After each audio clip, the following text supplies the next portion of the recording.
Now, staying on with the continuous coverage of the Ukraine-Russia conflict. Now, the Zaporizhzhia nuclear power plant has come into limelight again, but this time for a good reason. The International Atomic Energy Agency has said that Russia and Ukraine are now leaning towards a proposed protection zone around the Russian-held plant. If materialized, this can avert the risk of a potential nuclear disaster. More in our next report. Take a look. A ceasefire around Ukraine's Zaporizhzhia nuclear plant may be in sight. The UN watchdog International Atomic Energy Agency said Monday that both Ukraine and Russia are interested in a proposed protection zone around the Russian-held nuclear plant.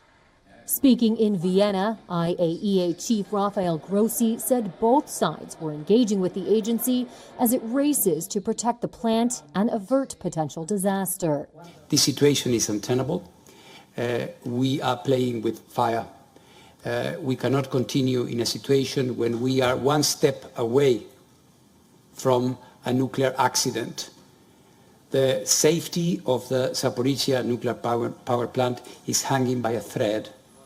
Russia and Ukraine have blamed each other for shelling at Europe's biggest nuclear power plant, risking nuclear catastrophe by cutting power lines essential to cooling the reactors, even with all 6 shut down. The last operating reactor was put into a cold shutdown after an external power line was restored over the weekend.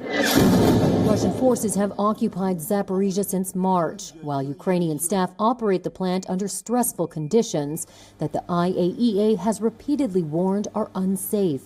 Grossi has called for both an immediate stop to shelling and a more formal nuclear safety and security protection zone around the plant. Basically, it's a commitment that no military action will include or will imply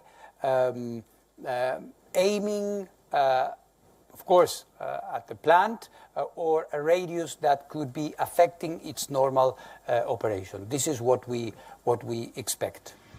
2 IAEA officials are stationed at Zaporizhzhia in what the agency calls a continuous presence at the plant.